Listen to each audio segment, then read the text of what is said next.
الحمد لله نحمده ونستعينه ونستغفره ونؤمن به ونتوكل عليه ونعوذ بالله من شرور أنفسنا ومن سيئات أعمالنا من يهده الله فلا مضل له ومن يضلله فلا هادي له ونشهد أن سيدنا وسندنا ومولانا محمدا عبده ورسوله الذي أرسله بالحق بشيرا ونذيرا وداعيا إلى الله بإذنه وسراجا منيرا فقد قال الله سبحانه وتعالى في كلامه المجيد وفرقانه الحميد أعوذ بالله من الشيطان الرجيم بسم الله الرحمن الرحيم وإذ أخذ الله ميثاق النبيين لما آتيتكم من كتاب وحكمة ثم جاءكم رسول مصدق لما معكم لتؤمنن به ولتنصرنه قال أأقررتم وأخذتم على ذلكم أسري قالوا أقررنا قال فاشهدوا وأنا معكم من الشاهدين وقال النبي صلى الله عليه وسلم لا يؤمن أحدكم حتى أكون أحب إليه من والده وولده والناس أجمعين أو كما قال رسول الله صلى الله عليه وسلم إن الله وملائكته يصلون على النبي يا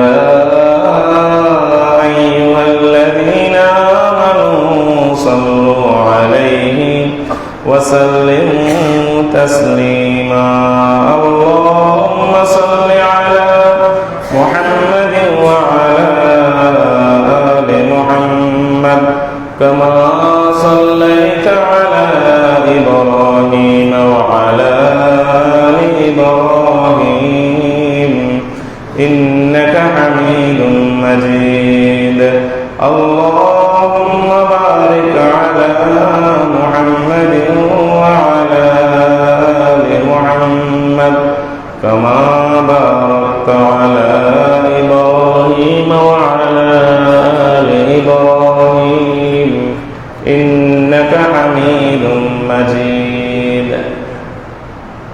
معزز محترم সম্মানিত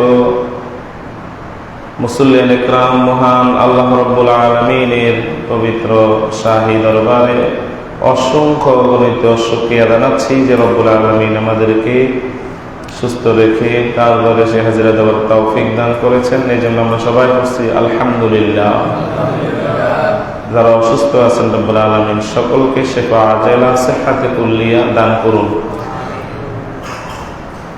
লাখ কোটি দুরুদ ও সালামের হাদিয়া পেশ করছি বিশ্বের সর্বকালের সর্বশ্রেষ্ঠ মহামানব নবী সম্রাট হযরত মুহাম্মদ সাল্লাল্লাহু আলাইহি ওয়াসাল্লামের পবিত্র রূহ মোবারকে সবাই পড়ুন সাল্লাল্লাহু আলাইহি ওয়াসাল্লাম মহান আল্লাহ রাব্বুল আলামিনের অপার অনুগ্রহ আল্লাহ রাব্বুল আলামিন আমাদেরকে বিশ্বনবী মুহাম্মদ রাসূলুল্লাহ সাল্লাল্লাহু আলাইহি ওয়াসাল্লামের উম্মত হিসেবে কবুল করেছেন আমাদের আগমন সবার শেষে পৃথিবীতে আমাদের আগমন সবার শেষে কিন্তু কিয়ামতের দিন আমরাই সবার আগে জান্নাতে প্রবেশ করব।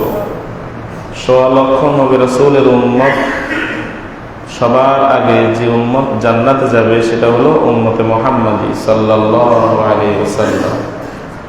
আমাদের আগমন পৃথিবীর শেষে, কিন্তু আমরা যাব সবার আগে। এবং নবী রাসূলদের মধ্যে সর্বপ্রথম যিনি জান্নাত উদ্বোধন করবেন তিনি হলেন আমাদের প্রিয় নবী হযরত মুহাম্মদ সাল্লাল্লাহু আলাইহি ওয়াসাল্লাম। সর্বপ্রথম যিনি শাফায়াত করবেন তামাম মাখলুকাতের মধ্যে তথা নবী রাসূলদের মধ্যে সর্বপ্রথম হলেন মুহাম্মদ রাসূলুল্লাহ সাল্লাল্লাহু আলাইহি ওয়াসাল্লাম। তিনি সর্বপ্রথম শাফায়াত করবেন এবং আল্লাহ রাব্বুল আলামিন যার অনুরোধে, যার সুপারিশে বিচার কায়েম করবেন তিনি আর কেউ নন, আমাদের প্রিয় নবী হযরত মুহাম্মদ সাল্লাল্লাহু আলাইহি ওয়াসাল্লাম। আপনারা সবাই জানেন হাদিসটি সহিহ রাওয়ায়াতে আসছে। এই আখিরাতে যখন সূর্য আমাদের মাথার উপরে আসবে, তামার জমিন হবে, সেদিন গরম, চতুর্দিকে ব্যবসা গরম এবং একটা যন্ত্রণা অথবা একটা অস্বস্তিকর পরিবেশ। আমাদের থেকে সূর্য এখন কত দূরে? 9,30,00,000 মাইল দূরে। সেখান থেকে গরমের তাপে আমরা টিকতে পারি না। তো সূর্য যদি 1 মাইল অথবা 1 হাত দূর থেকে যদি আমাদের উপরে আলো দেয় তাহলে কি অবস্থা হবে চিন্তা করেন। ওই সময়ে সবাই মিলে হযরত আদম আলাইহিস সালামের কাছে যাবে, বাবা আপনি আমাদের আদি পিতা, আপনার মাধ্যমে এসেছে, এটা আপনারা জানেন। আদম আলাইহিস সালামকে বলবে আপনি আল্লাহকে একটু অনুরোধ করেন, আল্লাহ তাআলাকে যেন তিনি বিচার কায়েম করেন, বিচার ফয়সালা শুরু করেন, জান্নাত আর জাহান্নাম যেটাই হোক, এই অবস্থা সহ্য হচ্ছে না। এইভাবে আদম আলাইহিস সালাম বলবেন যে এটা আমার দ্বারা হবে না, এটা আমার দ্বারা হবে না। আল্লাহ, এখানে শুধু একটা কওমের উম্মত যাবে ব্যাপারটা তা না, সমস্ত নবী রাসূলদের উম্মত একসাথে হইয়া কার কাছে যাবে? আদম আলাইহিস সালাম। হযরত আদম আলাইহিস সালাম বলবেন আমার দ্বারা এটা হবে না, আমি একটা ভুল করে ফেলেছি, আমার আল্লাহ আমাকে নিষেধ করেছেন ওই গন্ধম না খাওয়ার জন্য, কিন্তু আমি সেটা খেয়েছি। আজকে আমি কোন মুখে আল্লাহর দরবারে দাঁড়াবো? আমি পারবো না। সবাই মিলে হযরত নূহ আলাইহিস সালামের কাছে যাবে, তিনিও বলবেন আজকের এই কঠিন মুহূর্তে আল্লাহ রাব্বুল আলামিন অত্যন্ত রাগান্বিত অবস্থায় আছেন, সুতরাং তার সামনে আমি দাঁড়াতে পারবো না। এরপর হযরত ইব্রাহিম আলাইহিস সালামের কাছে যাবে, ইব্রাহিম আলাইহিস সালামও একই কথা বলবে, আজকে আল্লাহ রাব্বুল আলামিন অত্যন্ত রাগান্বিত, তার সামনে দাঁড়ানোর মতো সাহস আমি ইব্রাহিমেরও নাই, অথচ তিনি আমাদের জাতির পিতা। এরপরে মূসা আলাইহিস সালাম যাকে আল্লাহ রাব্বুল আলামিন বেশি বেশি তার সাথে কথা বলতেন, সেই মূসা আলাইহিস সালাম পর্যন্ত বলবে আজকের এই কাজ আমার দ্বারা হবে না। হযরত ঈসা আলাইহিস সালামের কাছে যাও, তাকে আল্লাহ রাব্বুল আলামিন স্পেশাল ভাবে সৃষ্টি করেছেন পিতা ছাড়া। হযরত ঈসা আলাইহিস সালামের কাছে সর্বশেষ যাওয়ার পরে তিনিও বলবেন আজকের এই কঠিন মুহূর্তে আল্লাহ রাব্বুল আলামিন অত্যন্ত রাগান্বিত, কাফের বেঈমান মুরতাদদের কারণে তিনি অত্যন্ত গোসার মধ্যে আছেন, সুতরাং আজকে তার সামনে আমার দাঁড়ানোর সাহস নাই। তোমরা আমার একটা পরামর্শ শোনো, কোন নবী রাসূলের কাছে গিয়ে তোমরা তোমাদের সমস্যার সমাধান করতে পারবে না। এমন একজন নবী রাসূল আল্লাহ রাব্বুল আলামিন দুনিয়াতে পাঠিয়েছেন, আমরা দুনিয়াতে আসার আগেও রব্বুল আলামিন তার ব্যাপারে আমাদেরকে জানিয়ে দিয়েছিলেন। অত্যন্ত মায়া করে, মহব্বত করে, ভালোবেসে নিজে হাবিব ঘোষণা দিয়া সেই নবীকে দুনিয়াতে পাঠাইছেন। সেই নবীকে তিনি অত্যন্ত মায়া করেন, অত্যন্ত আদর করেন। আজকের এই কঠিন মুহূর্তে শুধুমাত্র সেই নবীর পক্ষেই সম্ভব হবে তোমাদের জন্য কিছু করা। সবাই চলে যাও আল্লাহর প্রিয়, আল্লাহর হাবিব মুহাম্মদ রাসূলুল্লাহ সাল্লাল্লাহু আলাইহি ওয়াসাল্লামের কাছে। আল্লাহু আকবার। সেদিন হযরত মুহাম্মদ রাসূলুল্লাহ সাল্লাল্লাহু আলাইহি ওয়াসাল্লামের কাছে সবাই চলে যাবে, সমস্ত নবীর উম্মতেরা চলে যাবে। হযরত মুহাম্মদ রাসূলুল্লাহ তাদেরকে তাড়িয়ে দিবেন না, তিনি বলবেন হ্যাঁ আল্লাহ রাব্বুল আলামিন আমাকে মাকামে মাহমুদ দান করেছেন, প্রশংসিত স্থান আমাকে অধিষ্ঠিত করেছেন, সুতরাং আজকের আল্লাহ রাব্বুল আলামিনের সামনে আমি সুপারিশ করব, এই বলে আল্লাহর নবী সিজদায় পড়ে যাবেন। আল্লাহ রাব্বুল আলামিনের কাছে বলবেন, আল্লাহ রাব্বুল আলামিন বলবেন, ও আমার হাবিব, কেন আপনি কাঁদতেছেন? এখানে আপনার কাঁদার জায়গা না। দুনিয়াতে অসংখ্য চোখের পানি ফেলেছেন উম্মতের জন্য, উম্মতের জন্য দান দান সময় মোবারক শহীদ করে দিয়েছেন উম্মতের জন্য। তাইফের ময়দানে শত সহস্র পাথরের আঘাত আপনি সহ্য করেছেন। এখানে আপনার কাঁদার দিন না হাসার দিন? বলেন আপনি কি চান? আল্লাহ নবী যাই বলবে আল্লাহ রাব্বুল আলামিন বিশ্ব নবীর সমস্ত সুপারিশ রব্বুল আলামিন সেদিন গ্রহণ করবে।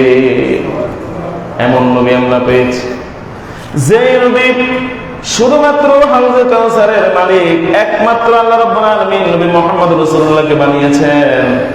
এই উৎকণ্ঠা আজ দুর্দিকের অবস্থা থেকে মানুষ তৃষ্ণার্ত হয়ে যাবে, পিপাসিত হয়ে যাবে, কলিজা ফেটে বাইর হওয়ার উপক্রম হবে।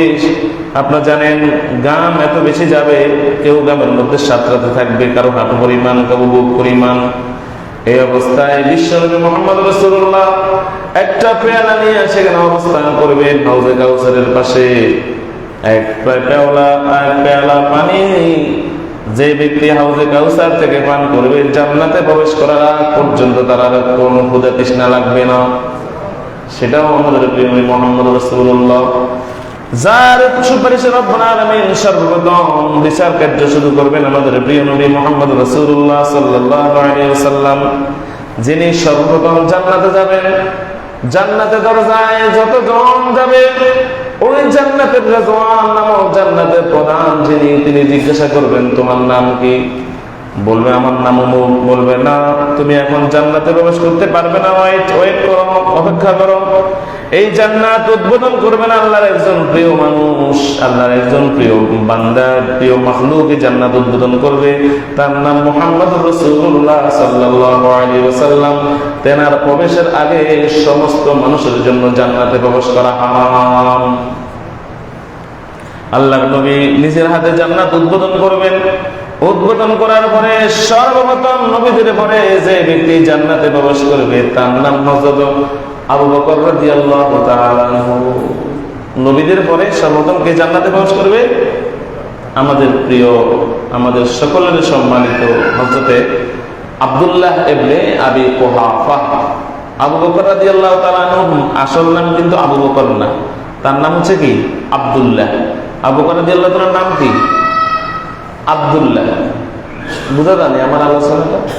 আবু বকর রাদিয়াল্লাহু, আবু বকর তো ওনার উপাধি, ওনার আবু বকরের নাম আবু বকর না, তার নাম হচ্ছে আব্দুল্লাহ। মনে থাকবে তো ইনশাআল্লাহ? তাহলে আবু বকর রাদিয়াল্লাহু তাআলার নাম কি? আব্দুল্লাহ, ওটা ওনার উপাধি। তাহলে জান্নাতে নবীদের পরে সর্বপ্রথম যিনি প্রবেশ করবেন আমাদের বয়োজ্যেষ্ঠ, আমাদের মুরব্বী, উম্মতের মুরব্বী হযরতে আবু বকর বা আব্দুল্লাহ ইবনে আবি কুহাফা রাদিয়াল্লাহু তাআলা। কি জাতের উম্মত আমরা! আমি আলোচনাতে বলেছিলাম, শুধু আমরা তো আমাদের দাম কি, আমি আরো অন্যান্য নবীরা, অন্যান্য নবীর উম্মতেরা তাদের নবীকে আল্লাহ আসামির কাঠগড়ায় দাঁড় করাবে, তখন আল্লাহ রাব্বুল আলামিন উম্মতে মুহাম্মদের সাক্ষ্যের ভিত্তিতে তাদেরকে আল্লাহ রাব্বুল আলামিন মুক্ত করবেন দায়িত্ব থেকে। সুবহানাল্লাহ। সেদিকে আমার আর হচ্ছে বিষয় না। এরকম একটা জাত, কি জাতের নবী আমরা পেয়েছি, আসলে আমরা অনুধাবন করতে পারি না। হযরত ঈসা আলাইহিস সালাতু ওয়াস সালাম আল্লাহর কাছে দোয়া করছেন, এই জন্য আল্লাহ একটা কায়দা করে তাকে উঠে এনেছেন। আবার শেষ জামানাতে হযরত ঈসা আলাইহিস সালাতু ওয়াস সালাম মুহাম্মদ সাল্লাল্লাহু আলাইহি ওয়াসাল্লামের উম্মত হইয়া দুনিয়াতে আগমন করবেন। আল্লাহু আকবার। মেরাজের রাত্রিতে হযরত মূসা আলাইহিস সালাতু ওয়াস সালাম আল্লাহর নবীকে দেখে কাঁদতেছেন। আল্লাহর নবী বলতেছেন, ভাই আপনি কাঁদতেছেন কেন?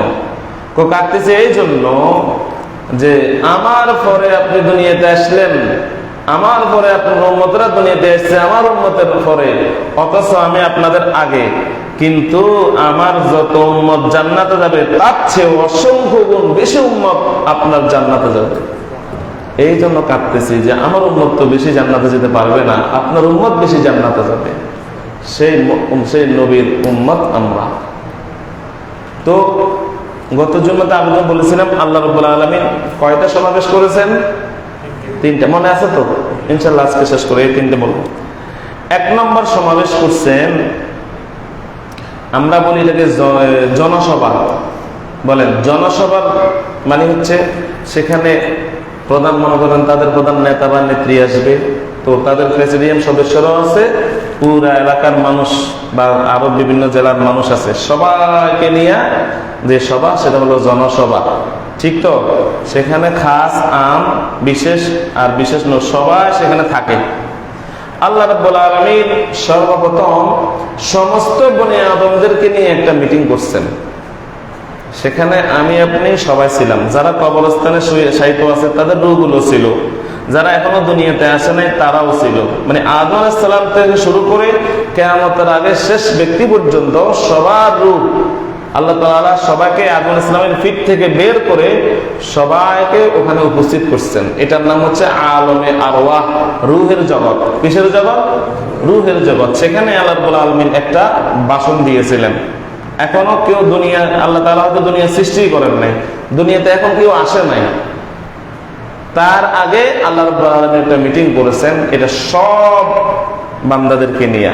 আল্লাহ রাব্বুল আলামিন কোরআন কারীমের মধ্যে বলেন, قال الله سبحانه وتعالى أعوذ بالله من الشيطان الرجيم بسم الله الرحمن الرحيم وإذ أخذ ربك من بني آدم من ظهورهم ذريتهم وأشهدهم على أنفسهم ألست بربكم قالوا بلى شهدنا أن تقولوا إنا كنا عنها غافلين ও আমার নবী আপনি স্মরণ করেন যখন আমি অঙ্গীকার গ্রহণ করেছিলাম বনি আদমের থেকে। আল্লাহ রাব্বুল আলামিন বলেন আমি আদমের পিঠ থেকে সমস্ত মানুষদেরকে সেদিন বের করেছি, সমস্ত নরনারীদেরকে সেদিন বের করেছি। সেখানে বর্তমানে যারা মুমিন, যারা মুমিনাত সবাই ছিল, যারা ইহুদি, যারা খ্রিস্টান, যারা হিন্দু, যারা বৌদ্ধ, তথা হযরত আদম আলাইহিস সালাম থেকে শুরু করে একদম কিয়ামতের শেষ পর্যন্ত যে বনি আদম দুনিয়াতে আসবে সবাই সেখানে উপস্থিত ছিল। وَإِذْ أَخَذَ رَبُّكَ مِنْ بَنِي آدَمَ مِنْ ظُهُورِهِمْ ذُرِّيَّتَهُمْ وَأَشْهَدَهُمْ عَلَى أَنفُسِهِمْ সেদিন আমি রব্বুল আলামিন তাদের সামনে একটা ভাষণ দিয়েছিলাম, আমি একটা অঙ্গীকার গ্রহণ করেছিলাম, আলাস্তু বিরাব্বিকুম, আমি সকল বনি আদমকে লক্ষ্য করে বলেছিলাম যে আমি কি তোমাদের প্রভু নই? আলাস্তু বিরাব্বিকুম, আমি কি তোমাদের প্রভু নই? আমি কি তোমাদের পালন কর্তা নই? আমি কি তোমাদের রিজিক দাতা নই? আমি কি তোমাদের সৃষ্টিকর্তা নই?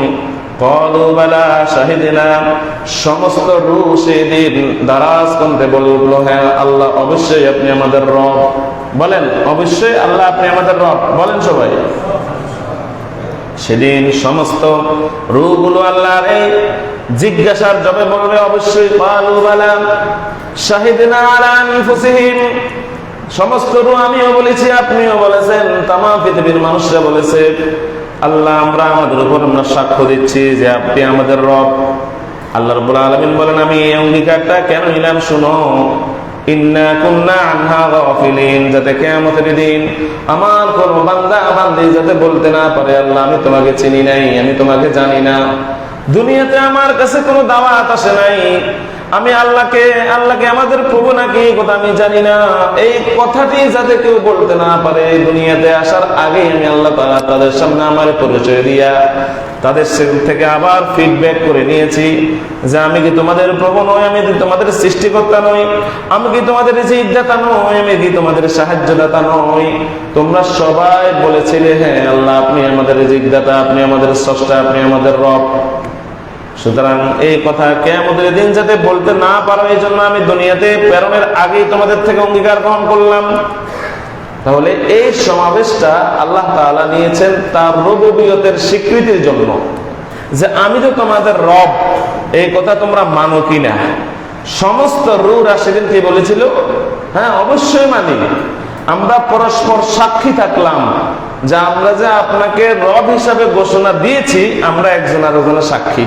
শাহিদিনা আলা আনফুসিহিম, আমরা আমাদের প্রত্যেকের উপরে এই কথা সাক্ষ্য দিলাম। তাহলে এই সমাবেশ, সর্বপ্রথম সমাবেশটা হয়েছিল কিসের জন্য? আল্লাহ যে আমাদের রব, আজকে যারা মুরতাদ তারাও তো সেদিন আল্লাহকে রব হিসেবে স্বীকৃতি দিয়েছে। আজকে যারা ইহুদি, আজকে যারা খ্রিস্টান, আজকে যারা হিন্দু, আজকে যারা বৌদ্ধ, সবাই সেদিন দারাজ কণ্ঠে এক কণ্ঠে বলেছিল আল্লাহ আপনি আমাদের রব। কিন্তু দুনিয়াতে আসে তারা কে গেছে? বলি গেছে। এরপরে আল্লাহ রাব্বুল আলামিন এই সমাবেশ, এই অঙ্গীকার গ্রহণ করার পরে আমরা আলমে আরওয়াহ থেকে আমাদের মায়ের মাধ্যমে, বাবা মায়ের মাধ্যমে মায়ের পেটে আসলাম, এটাকে বলে আলমে রেহেম। মায়ের পেট থেকে বলে আলমে রেহেম। রেহেম মানে হচ্ছে মানে মায়ের পেট। সেখানে আমাদের একটা হায়াত আছে না নাই? কি বলেন? সেখানে আমরা খাইয়া দাইয়া পাচ্ছি না, এটাও আমাদের একটা আলম। মায়ের পেটটাও আমাদের কি একটা আলম, একটা জগৎ। তাহলে আলমে আরওয়াহ থেকে ট্রান্সফারের আরবি হচ্ছে ইন্তেকাল। ইন্তেকাল মানে ধ্বংস হয়ে যাওয়া নয়, ইন্তেকাল মানে আপনার সারা জীবনের জন্য ফিনিশ হওয়া না। ইন্তেকাল মানে কি?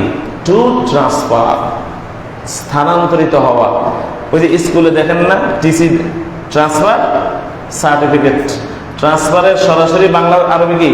ইন্তেকাল। এটাকে আরবিতে বলে আর শাহাদাতুল ইন্তেকাল। ট্রান্সফার সার্টিফিকেটকে আরবিতে কি বলে?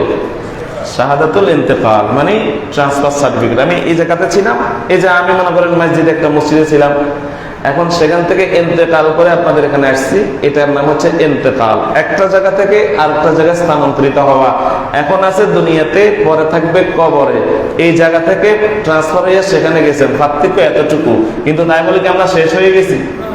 না, আমরা শেষ হয়ে যাই। একবার যখন জন্ম নিয়েছি শেষ নেই, শেষ আছে না। আল্লাহ রাব্বুল আলামিন আলমে আরওয়াহ থেকে আমরা আমাদের মায়ের পেটের মধ্যে ছিলাম, সেটাকে বলে আলমে রেহেম। সেখানে আমরা কেউ 9 মাস 10 দিন অথবা প্লাস মাইনাস 10 মাস 10 দিন কথাটা ভুল, এটা বলিয়েন না কেউ। 10 মাস 10 দিন কথাটা কি টোটালি রং। মেডিকেল সায়েন্সের মতে 9 মাস 10 দিন প্লাস মাইনাস বুঝুন তো, কম হইতে পারে, বেশি হইতে পারে, কিন্তু 10 মাস 10 দিন না। এটা একটা ওই গলতে মাসুদ হয়ে গেছে। হুজুররাও আজ বলে 10 মাস 10 দিন মায়ের পেটে ছিলাম, ওই গলতে মাসুদ, ভুলটা প্রসিদ্ধ হয়ে গেছে। তাহলে কয় মাস কয় দিন? 9 মাস 10 দিন প্লাস মাইনাস। এইটা হচ্ছে আমাদের হায়াত। মায়ের পেটে আমাদের হায়াত হচ্ছে 9 মাস 10 দিন প্লাস মাইনাস। কারো কেউ 7 মাসও ছিলেন, তো 7 মাস যারা ছিলেন তাদেরকে স্পেশাল ভাবে আবার সেখান থেকে আনতে হয়েছে। আবার 8 মাসও যারা ছিলেন তাদেরকেও স্পেশাল ভাবে আসতে হয়েছে। কিন্তু 9 মাস ওভার করলে ম্যাক্সিমাম তারা স্বাভাবিকভাবে আসছে। তাহলে সেখানেও তো আমাদের একটা হায়াত আছে, কি বলেন? আছে তো। সেখানে তো আমাদের খাদ্য প্রয়োজন হয়েছে, আমাদের অক্সিজেন প্রয়োজন হয়েছে। সরবরাহ করছেন কে? একজন ফেরেশতা মায়ের পেটে থেকে আমাদের জন্য খাবারের ব্যবস্থা করেন, অক্সিজেনের ব্যবস্থা করেন, আমাদেরকে সেখানে লালন পালন করেন একজন ফেরেশতা। সুবহানাল্লাহ। সুরক্ষিত, জীবাণুমুক্ত, দুনিয়ার আবর্জনা, দুনিয়াতে যে হাজারো জীবাণু আছে সেখান থেকে জীবাণুমুক্ত একটা নিরাপদ স্থানের নাম ফি করারিন মাকিন, মায়ের সে রেহেম। সেখান থেকে এবার আসেন ট্রান্সফার হলাম। তাহলে আলমের আরওয়াহ থেকে ট্রান্সফার হলাম মায়ের পেটে, মায়ের পেট থেকে ইন্তেকাল করে আসলাম কোথায়? দুনিয়াতে। দুনিয়াতে আসার সাথে সাথে আমাদের কানের মধ্যে একটা আওয়াজ আয়। কি গানের আওয়াজ? কিসের আওয়াজ? মাশাআল্লাহ মাশাআল্লাহ, ভালো লাগতেছে। আলোচনা যদি বুঝেন ভালো লাগে। দুনিয়াতে আসার সাথে সাথে ডান কানে আজান, বাম কানে। আমাদের দেশের কেউ কেউ ভাই বলে যে মহিলাদের জন্য একামত লাগবে না, এটা ভুল কথা। পুরুষ মহিলা সবার জন্য ডান কানে দিবেন আজান, বাম কানে একদম হুবহু নামাজের একামত যেভাবে দেন সেভাবে দিবেন। নামাজের জন্য যেভাবে আহ্বান করে সেইভাবে, আবার নামাজের ওই জন্য যেভাবে একামত দেয় সেইভাবে, পুরুষ হোক নারী হোক। এটা কেন জানেন? কারণ ওই যে আলমে আরওয়ার মধ্যে আপনি যে প্রভু হিসাবে আল্লাহকে স্বীকৃতি দিয়েছেন, দুনিয়াতে ওই প্রভু হিসাবে আপনি যে স্বীকৃতি দিয়েছেন সেই স্বীকৃতির বাস্তবায়ন করবেন দুনিয়াতে। দুনিয়াতে হবে আপনার আসল বয়স, দুনিয়াতে হবে আপনার আসল কাজ। যে উদ্দেশ্যে আল্লাহ আপনাকে সৃষ্টি করেছেন সেই উদ্দেশ্যেই আপনি ইন্তেকাল করে ট্রান্সফার হয়ে দুনিয়াতে আসছেন। সুতরাং দুনিয়াতে আসার সাথে সাথে আল্লাহ পাক আপনার কানের মধ্যে সে আওয়াজ শুনে দিছে, যে আওয়াজ আপনি আলমে আরওয়ার মধ্যে স্বীকৃতি দিয়ে এসেছেন যে আমার বান্দা বান্দিরা তোমরা তো আলমে আরওয়ার মধ্যে আমাকে রব মেনেছ, তুমি মায়ের পেটে থাকতে হয়তো ভুলে গেছো, বাবার পৃষ্ঠদেশ মায়ের রহিমের মধ্যে থাকতে হয়তো ভুলে গেছো। এখন দুনিয়াতে আসার সাথে সাথে সেই আলমে আরওয়ার স্বীকৃতির সেই রববিয়তের আওয়াজ আমি তোমার কানে দিয়ে দিলাম। দুনিয়াতে তুমি আসছো, একমাত্র কাজ হবে আমি রবের কথা মানা। তাহলে দুনিয়াতে আসার সাথে সাথে যে আজানটা দেওয়া হয় সেটা হলো আলমে আরওয়ার মধ্যে স্বীকৃতির বাস্তবায়নের আওয়াজ। দুনিয়ার কোন মানুষের তৈরি করা আইনের আনুগত্য তুমি করবে না, তুমি আনুগত্য করবে কার? আমি আল্লাহ। দুনিয়ার কোন মানব রচিত কোন সংবিধান আনুগত্য করবে না। যদি আমার সাথে সাংঘর্ষিক হয় তুমি আনুগত্য করবে আমি আল্লাহর সংবিধান। দুনিয়ার মানুষের কাছে সাহায্য প্রার্থনা করবে না, তুমি করবে আমি আল্লাহর কাছে সাহায্য প্রার্থনা। দুনিয়ার কোন মানুষের কাছে মাথা নত করবে না, তুমি একমাত্র মাথা নত করবে আমি রবের কাছে। সেই স্বীকৃতি তুমি আলমে আরওয়া দিয়েছো, কিন্তু আজকে আবার তোমার কানের মধ্যে শুনিয়ে দিলাম। এই কানের মধ্যে শুনে দিয়া তুমি 40 বছর, 50 বছর, 70 বছর, 100 বছর, অথবা যার বয়স যত, এই বয়সে তুমি লা ইলাহা ইল্লাল্লাহ মুহাম্মাদুর রাসূলুল্লাহ যে কালেমা তুমি স্বীকৃতি দিয়েছো, যে কালেমা তোমার কানে আবার শুনে দেওয়া হয়েছে, সেই কালেমার বাস্তবায়ন এই বছরগুলোতে তোমাকে করতে হবে। আলমে আরওয়ার মধ্যে রব বললাম আল্লাহকে, আর যদি দুনিয়ার মানুষকে রব হিসেবে ঘোষণা করি, আমি যদি বলি আমার চাকরি আমাকে খাওয়ায়, আমার চাকরি না থাকলে আমি মরে যাব, অমুক আমাকে খাওয়ায়, অমুক আমাকে বাঁচা রেখেছে, অমুক আমার বয়স বাড়াইছে, এগুলা করলে ইমান থাকবে না যাবে? কোন মানুষ যদি বলে আমি মানুষের হায়াত বৃদ্ধি করেছি, তার ইমান থাকবে? আপনি যদি মানুষের হায়াত 70 বছর বৃদ্ধি করেন, তাহলে 40 বছর যে একটু মারা গেছে তারে আপনি 30 বছর ফিরে দেন। আপনাদের সমাজে 70 বছরের আগে মানুষ মারা যায় না? তো যে লোকটা মারা গেছে, আপনি তো বললেন আপনি 70 বছর আপনি হায়াত বাড়াইছেন, তো তার 30 বছর খাইছেন কেন? কিরে ভাই, আপনি তার 30 বছর তারে দিয়ে দেন। হ্যাঁ, আপনি তো সবার বয়স 70 বছর বাড়াইছেন, বয়স বাড়ানি কমানি কার কাছে? মানুষ হাতে ধরে শিরক করে ফেলে, হাতে ধরে আমরাও বিশ্বাস করি, হ্যাঁ মনে হয় আমার অমুক আমার বয়স বাড়াইছে। নাউজুবিল্লাহ, নাউজুবিল্লাহ। আদম আলাইহিস সালামের 1000 বয়স ছিল, তারপরে 960 বছরের সময় তিনি হযরত আজরাইল তার কাছে আসছে, আদম আপনার যাবার সময়। আদম আলাইহিস সালাম বলতেছেন না, আমার তো আরো 40 বছর আছে। কি কম, আপনি না 40 বছর আপনার ছেলে দাউদকে দিয়ে দিয়েছেন? কই, আমি তো মনে নাই। এই জন্য আদম সন্তানের কোনো কথা মনে থাকে না, বুঝছেন? আদম সন্তান কোনো কথা মনে থাকে না। আমাদের বাবা বলছেন কই দিছি, আমার তো মনে পড়ে না। কোনা ওই যে সমাবেশ করছিলেন, সেখানের মধ্যে আপনার পিঠ থেকে যে সমস্ত বুনিয়াদুলকে আল্লাহ বাইর করছেন, সেখানে একটা সুন্দর লোক দেখছেন আপনি, খুব চমৎকার চেহারাওয়ালা। আপনি তখন আল্লাহকে বললেন আল্লাহ এই কে? আল্লাহ রাব্বুল আলামিন বললেন এই তোমার সন্তান দাউদ। তো আল্লাহ রাব্বুল আলামিনকে আপনি প্রশ্ন করলেন আল্লাহ তার বয়স কত? আল্লাহ বললেন তার বয়স 60। তখন আপনি বললেন যে এত সুন্দর মানুষের বয়স 60, এটা তো কম হয়ে গেছে। আচ্ছা, আমার থেকে আমি 40 বছর তাকে দিলাম। সুবহানাল্লাহ, এটা একটা সহিহ রাওয়ায়াতে আছে। তো 40 বছর দেওয়ার কারণে আদম আলাইহিস সালামের বয়স 40 বছর কমে গেছে না? আর দাউদ আলাইহিস সালামের আরো 40 বছর বাড়ে গেছে না? এখন দাউদের হয়েছে 100 বছর, আদম আলাইহিস সালামের হয়েছে 940 বছর, 60 বছর, হ্যাঁ 960 বছর। তাহলে আদম আলাইহিস সালাম ও এবার আমার মনে পড়ছে। তাহলে ভুলে যাওয়া এটা স্বভাবগত আমাদের অভ্যাস, কিন্তু ভুলের উপর থাকা এটা আদম আলাইহিস সালামের সুন্নত না, ভুলের উপর থাকা ইবলিসের সুন্নত। ভুল করা আদম আলাইহিস সালামের স্বভাব, কথা ঠিক আছে, মানুষ মাত্রই ভুল করবে, কিন্তু ভুলের উপর থাকা কার স্বভাব? ইবলিসের স্বভাব। আল ইনসানু মুশতাক্কু মিনান নিসিয়ান, ইনসান শব্দটি নিসিয়ান শব্দ থেকে আসছে। আর নিসিয়ান শব্দের অর্থ কি? ভুলে যাওয়া, ভুল করা। আদম আলাইহিস সালাম ভুলে গেছেন, পরে মনে পড়ছে ঘটনা, তখন বলছে হ্যাঁ হ্যাঁ ঠিক আছে আমি তো দিচ্ছি। তাহলে বলেন, তাহলে সে আদম আলাইহিস সালামও নিজের বয়স বাড়াইতে পারছে? তাহলে আপনি আমি বাড়ানোর কে? মাইকেল জ্যাকসনের নাম শুনছেন? কি কম, এটা তো ভালো করে ছিলেন মাইকেল জ্যাকসন। ওরে বাপরে, তার সাথে 3 জন, কেউ বলতেছে আরো বেশি, ডজনের উপরে এমবিবিএস ডাক্তার থাকতো। সে যে চকিতে শুইতো, সেই চকি হচ্ছে আপনার কি দেয়া? অক্সিজেন দ্বারা অটোমেটিক। তার খেয়াল সে 150 বছর বয়সে। সারা পৃথিবী তার এক একটা কনসার্টে বাংলাদেশে কয়েকশো কোটি টাকা সে পায়। একটা অনুষ্ঠান করলে কয়েকশো কোটি টাকা সে পায়, এত মানে দামি সেলিব্রিট। সে বলতেছে আমি 150 বছর বেঁচবো, এই জন্য সে অক্সিজেনের খাটে থাকে। তারপর ডাক্তাররা আগে চেক করে যে খাবার খাইলে এই শরীর কি অবস্থা হবে, কদিন বাঁচবে, সেরকম চেক টেক করি, তারপরে যাইয়া তারা খাবার এটা দেয়। এরকম করে সে বাঁচতে চাইছে, কিন্তু সে যতই 150 বছর বাঁচার জন্য চাইছে, প্রিপারেশন নিছে, অক্সিজেন আলা বেডের মধ্যে শুইছে, কিন্তু সে কয় বছর বাঁচছে? 50 বছর। 100 বছর সে ফেল করছে। তাহলে বাঁচা আর জীবের মালিককে মাইকেল জ্যাকসন তার সাথে মুসাফা করার জন্য, হ্যান্ডশেক করার জন্য বিভিন্ন দেশের প্রেসিডেন্টরা লাইন ধরে দাঁড়ায় থাকতো, মার্কিন প্রেসিডেন্ট পর্যন্ত দাঁড়ায় থাকতো, এবং আপনার এই যে ব্রিটিশ রানী পর্যন্ত দাঁড়ায় থাকতো তার সাথে। এত ফেমাস একজন ওয়ার্ল্ডের, all over the world famous person, পুরো বিশ্বের মধ্যে সবচেয়ে দামি মানুষ ছিল। কিন্তু তিনিও চেষ্টা করছেন, প্রিপারেশন নিয়েছেন 150 বছর, বাঁচছেন কয় বছর? ওয়ামা তাশাউনা ইল্লা ইয়াশাআল্লাহু রাব্বুল আলামিন। আপনি একরকম প্ল্যান করেন, কিন্তু আসলে কাজটা ঘটান কি? আল্লাহ। আমরা এক ধরনের প্ল্যান করি, কিন্তু উল্টা হয়েছে। যেহেতু কাজ আমরা করি, আমরা জানি না ভবিষ্যতের কথা, আমি করি একরকম, আমি ওদিকে যেতে চাই, কিন্তু আল্লাহ বলে না ওদিকে যাও।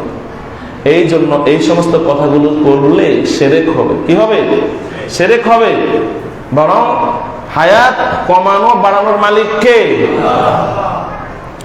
এরপরে ভালো করে বুঝেন, 60, 70, 100 অথবা আপনি যত বছরে বাঁচেন, ওই আলমে আরওয়ার মধ্যে যে রূববিয়তের আপনি স্বীকৃতি দিয়েছেন সেটাকে আপনি বাস্তবায়ন করবেন এই 60 বছরে। এরপরে আপনি মারা গেলেন, আমরা মারা গেলাম, আমরা ইন্তেকাল করে যখন কবরে যাব, সেই কবরেও সর্বপ্রথম প্রশ্ন হবে যে রবের কথা তোমাকে আলমে আরওয়ার কাছে, আলমে আরওয়ার মধ্যে বলা হয়েছিল, তুমি আলমে আরওয়ার মধ্যে বলেছিলে ক্বালু বালা, আপনি আমার রব। দুনিয়াতে আলমে দুনিয়ার মধ্যে যখন তোমাকে প্রেরণ করা হয়েছিল, সেদিনও তোমার কানে ওই আল্লাহর আওয়াজ তোমার কানে ঢুকিয়ে দেওয়া হয়েছে।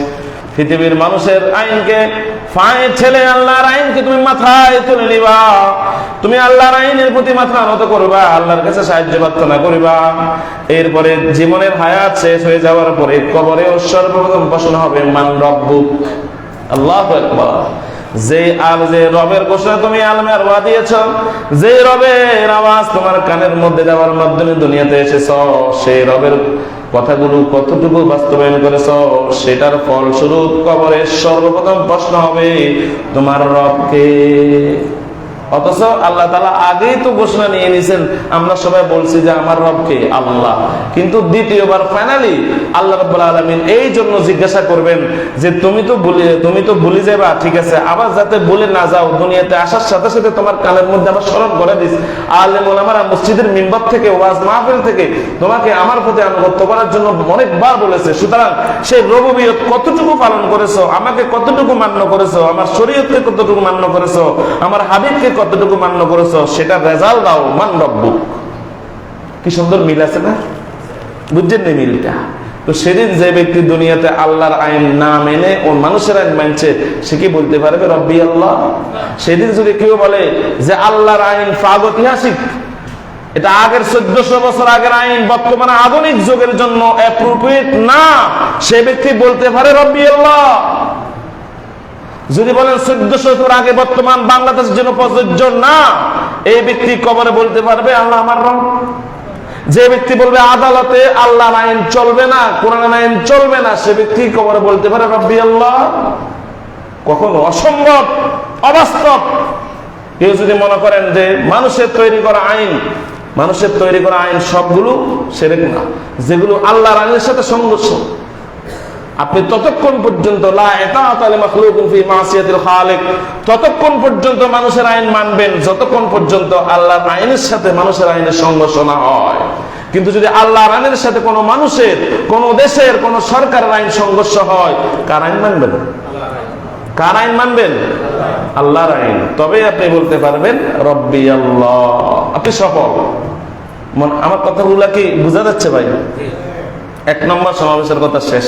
2 নম্বর সমাবেশ, 3টা সমাবেশের কথা বলছি না, 2 নম্বর সমাবেশ হলো স্পেশাল সমাবেশ। কোন দলের পার্টির প্রেসিডিয়াম সদস্যদের জন্য একটা মিটিং হয় না, সেখানে কি জনসাধারণ যেতে পারে? সেখানে শুধু খাস খাস লোক যাবে, প্রেসিডেন্ট যারা যাবে, সেই সমাবেশে রব্বুল আলামিন শুধুমাত্র ১৬ লক্ষ নবী রাসূলদেরকে দাওয়াত দিয়েছেন। কোন মানুষ, অন্য কোন সাধারণ মানুষ সেখানে ছিল না। আদম আলাইহিস সালাতু ওয়াস সালাম থেকে বিশ্বনবী মুহাম্মদ রাসূলুল্লাহ পর্যন্ত ১৬ লক্ষ নবী রাসূলদেরকে নিয়ে একটা আলাদা মিটিং করছেন। সুবহানাল্লাহ বলেন। আল্লাহ রাব্বুল আলামিন সেই মিটিং এর মধ্যে সর্বপ্রথম তিনি বলেন, কোরআন কারীমের মধ্যে রাব্বুল আলামিন কেন মিটিং করলেন, কাকে নিয়ে মিটিং করলেন এবং মিটিং এর মধ্যে নির্দেশনা কি ছিল সেটা বলে দিয়েছেন। রব্বুল আলামিন বলেন, وَإِذْ أَخَذَ اللَّهُ مِيثَاقَ النَّبِيِّينَ لَمَا آتَيْتُكُم مِّن كِتَابٍ وَحِكْمَةٍ ثُمَّ جَاءَكُمْ رَسُولٌ مُصَدِّقٌ لِّمَا مَعَكُمْ لَتُؤْمِنُنَّ بِهِ وَلَتَنصُرُنَّهُ قَالَ أَأَقْرَرْتُمْ وَأَخَذْتُمْ عَلَىٰ ذَٰلِكُمْ إِصْرِي قَالُوا أَقْرَرْنَا قَالَ فَاشْهَدُوا وَأَنَا مَعَكُمْ مِنَ الشَّاهِدِينَ। ও আমার নবী মুহাম্মদ সাল্লাল্লাহু আলাইহি ওয়াসাল্লাম, আপনি স্মরণ করেন, ওয়াইদ আখাযাল্লাহু মিযাকান নাবিয়্যিনা লামা আতাইতুকুম মিন কিতাবিন ওয়া হিকমা, হিকমত এবং কিতাব নিয়া আমি তোমাদের সামনে একজন রাসূল আমি প্রেরণ করব, যিনি তোমাদের পূর্ববর্তী রাসূলদেরকে সত্যায়ন করবেন। এরপরে আমি ওই একজন রাসূল, এখানে রাসূল বলছেন, রাসূল বলেন নাই। রাসূল, রাসূলের বহু বচন। রাসূল মানে একজন রাসূল, আর রাসূল মানে অনেক। রাসূলের বহু বচন কি? রাসূল। এখানে কি আল্লাহ রাসূল বলছেন না রাসূল বলছেন? রাসূল মানে একজন রাসূল, আর রাসূল মানে অনেক। এখানে বলছেন যে ওয়াইদ আখাযাল্লাহু মিযাকান নাবিয়্যিনা লামা আতাইতুকুম মিন কিতাবিন ওয়া হিকমা সুম্মা জাআকুম রাসূল। এখানে রাসূল বলেন নাই, বলছেন কি? রাসূল মানে একজন। তোমাদের নবুয়তের সময়ে ও আদম আলাইহিস সালাতু ওয়াস সালাম, ও নূহ, ও ইব্রাহিম, ও মূসা, ও ঈসা, ও ১৬ লক্ষ নবী রাসূল, তোমাদের নবুয়তি, তোমাদের নবী এবং রাসূল এই সময়ে তোমাদের নবুয়তি পয়গাম্বরী, তোমাদের নবুয়তির সময়ে যদি আমার এই রাসূলটা চলে আসে, সাথে সাথে তোমাদের প্রত্যেক যার কাছে আসবে, যার সময় আসবে, সে তার নবুয়তকে, তার রিসালাতকে খতম করে দিয়া আমার সেই রাসূলের উম্মত হয়ে যাওয়া। ثم جاءكم رسول مصدق لما معكم لتؤمنن به ولتنصرنه। তাহলে এলেম আছে না এখানে? লাতুমিনুন্না, এখানে দুইটা তাকিদ, লাম, লামে তাকিদ, লাস্টে যে নুনের উপর তাসদীদ দিছে সেখানে একটা তাকিদ। কয়টা তাকিদ দিছে? দুইটা। লাতুমিনুন্না বিহি ওয়ালাতানসুরুন্না। ও নবী আদম থেকে ঈসা পর্যন্ত বলতেছি, তোমাদের কোন নবুয়তের সময়ে, তোমাদের রিসালাতের সময়ে যদি আমার সেই প্রেরিত রাসূল যদি চলে আসে, সাথে সাথে তোমাদের নবুয়ত আর রিসালাতের সময় তোমরা শেষ করে দিয়া তোমাদের নবুয়ত আর রিসালাত বাতিল হয়ে আমার সেই নবীর আনুগত্য তোমরা করবা, তার প্রতি ঈমান আনবা এবং অবশ্যই তার রিসালাতের সাহায্যকারী হয়ে যাওয়া। আকরারতুম ওয়া আখাযতুম আলা যালিকুম ইসরি। আমি যে তোমাদের সামনে বক্তব্য দিলাম যে আমার সেই রাসূল যখন তোমাদের নবুয়তের সময় চলে আসবে, তোমরা তোমাদের রিসালাতকে খতম করে দিয়া, তোমাদের রিসালাতকে বাতিল করে দিয়া আমার সেই নবীর অনুসরণ করবা, তার প্রতি ঈমান আনবা, তাকে সাহায্য করবা। আমার এই কথার উপরে তোমরা একমত আছো কিনা? তোমরা অঙ্গীকার করতে পারো কিনা? কাদেরকে বললেন? সমস্ত নবীদের রাসূলদেরকে। আকরারতুম ওয়া আখাযতুম আলা যালিকুম ইসরি। তোমরা কি অঙ্গীকার করতে পারো কিনা এবং তোমরা আমার এই কথার উপরে একমত আছো কিনা? সাড়া দাও। সমস্ত নবী রাসূলরা বলল, ক্বালু আকরারনা। আল্লাহ, আমরা আপনার এই অঙ্গীকারকে আমরা সাদরে গ্রহণ করে নিলাম। সুবহানাল্লাহ। তার মানে হলো আমাদের সময়ে, আমাদের নবুয়তি সময়ে যদি আপনার সেই প্রেরিত রাসূল যদি চলে আসে, তাহলে আমাদের নবুয়ত শেষ, আমাদের নবুয়তি খতম, আমাদের রিসালাত, আমাদের শরীয়ত খতম করে দিয়া আমি এবং আমার উম্মতেরা ওই নবীর, ওই রাসূলের অনুসারী হয়ে যাব। ক্বালা ফাশহাদু ওয়া আনা মাআকুম মিনাশ শাহিদিন। তোমরা সবাই শপথ করো, সাক্ষ্য দাও। ক্বালা ফাশহাদ, সাক্ষ্য দাও। আমরা বলি না আমি সাক্ষ্য দিতেছি যে আমি দেশের জন্য অনুগত থাকবো, বলেন সাক্ষ্য দে না? আল্লাহ বলেন সাক্ষ্য দাও। তোমরা যে আজকে অঙ্গীকার করলা, সে অঙ্গীকার আমি আল্লাহর সামনে সাক্ষ্য দাও এবং তোমাদের সাথে আমি আল্লাহকেও সাক্ষী হিসেবে গ্রহণ করো।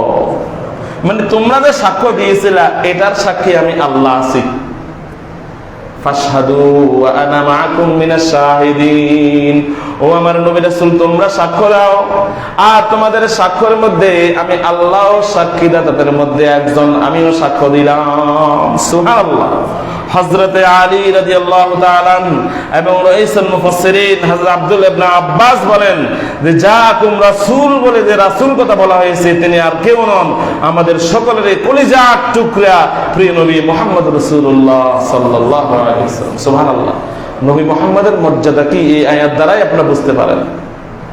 এখনো দুনিয়াতে আসেন নাই, তিনি আসেন নাই, কোন মানব জাতিও দুনিয়াতে আসে নাই, নবীও আসে নাই দুনিয়াতে, কিন্তু আসার আগে সমস্ত নবী রাসূলদেরকে আল্লাহ রাব্বুল আলামিন একটা ঘোষণা দিয়েছেন, নোটিশ দিয়ে দিয়েছেন যে আমি রাজাধিরাজ মহাসম্রাটদের মহাসম্রাট আমি আল্লাহ তোমাদের কাছে নোটিশ করছি, আমার সেই পেয়ারা নবী আমার হাবিব যদি তোমাদের সমসাময়িক যুগে চলে আসে, তোমরা তোমাদের রিসালাতকে খতম করে দিয়া তার উম্মত হইয়া তাকে সাহায্যকারী হয়ে যাওয়া।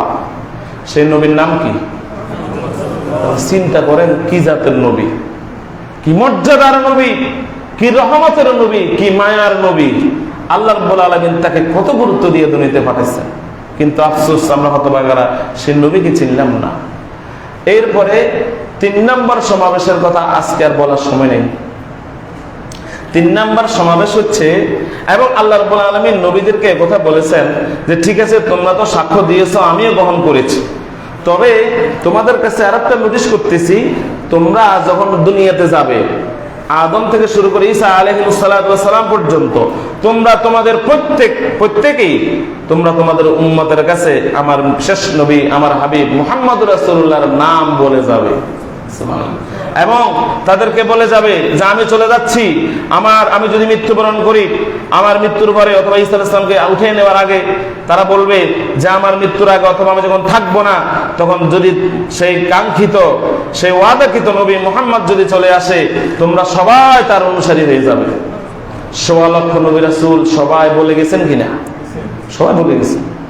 এই জন্য সমস্ত আসমানি কিতাবে বিশ্ব নবী মুহাম্মদ রাসূলুল্লাহর নাম আছে, বলে যেতে হবে। সমস্ত নবী রাসূলের উপর বলা ফরজ করে দিয়েছেন কে? যে তুমি যখন থাকবে তোমার উম্মতের কাছে তুমি বলে যাবে যে আমি তো চলে যাচ্ছি আমার মৃত্যুর পরে, আমার ইন্তেকালের পরে, অথবা আমাকে উঠিয়ে নেওয়ার পরে যদি সেই কাঙ্ক্ষিত নবী ওয়াদাকৃত নবী মুহাম্মদ যদি চলে আসে, খবরদার আমার শরীয়তের উপর থাকবে না, আমার শরীয়তকে বাতিল করে দিয়া, আমার রিসালাতকে সেই সময়ের জন্য বাতিল করে দিয়া তোমরা সবাই মুহাম্মদের উম্মত হয়ে যাবে। খ্রিস্টানদের কিতাবে বাইবেলে আছে, তারপরে আপনার ইনজিলের মধ্যে আছে, জাবুরের মধ্যে আছে, 100টা সহিফার মধ্যে আছে, এবং ত্রিপিটকে আছে। হিন্দুদের গীতার মধ্যেও মূল যে কিতাব আছে হিন্দুদের যে গীতা, তারপরে যে ত্রিপিটক বৌদ্ধদের যে কিতাব আছে, আদি সমস্ত কিতাবে মুহাম্মদ রাসূলুল্লাহর নাম আছে, কিন্তু তারা গোপন করছে। কি করছে? গোপন করছে। এই জন্য আল্লাহ আরো একটি সমাবেশ করছেন তাদেরকে নিয়ে, সেটা বলার সুযোগ এই সময় আজকে নাই। তাহলে এই আলোচনা দ্বারা কি বুঝলাম, কিরকম নবী পাইছি চিন্তা করতে পারি? সেই নবীর আদর্শ যদি গ্রহণ করতে না পারি, আমার মতো কপাল পড়া পৃথিবীর দ্বিতীয়টা নাই। যে নবীর উম্মত হওয়ার জন্য নবীরা পর্যন্ত আকাঙ্ক্ষিত ছিলেন, কিন্তু আল্লাহ তাআলা আপনাকে আমাকে সেই নবীর উম্মত হওয়ার সৌভাগ্য দান করেছেন। আসলেন দুনিয়ার পরে, যাবেন জান্নাতে, দুনিয়ার সবার আখিরাতে সবার আগে। কত মর্যাদা! আপনাদের হাউজে কাউসারের পানি আপনাদের জন্য নবী শাফাত করবে। এত কিছু হওয়ার পরেও যদি সেই বিশ্ব নবীর আদর্শ যদি গ্রহণ করতে না পারি, আমার মতো কপাল পড়া, আমার মতো ভাগ্যহীনতা দ্বিতীয়টা নাই। ঠিক কিনা বলেন? আল্লাহ তাআলা আমাদের সকলকে নবী মুহাম্মদ সাল্লাল্লাহু আলাইহি ওয়াসাল্লামের আদর্শ, তার সিরাত আমাদের জন্য এবং তার সুন্নতগুলোর উপরে আমল করার তৌফিক দান করুন। আল্লাহ তাআলা আমাদেরকে তৌফিক দান করুন। সবাই বলি আমিন। আসসালামু আলাইকুম ওয়া রাহমাতুল্লাহ। তার সুন্নাত পড়ে নেন।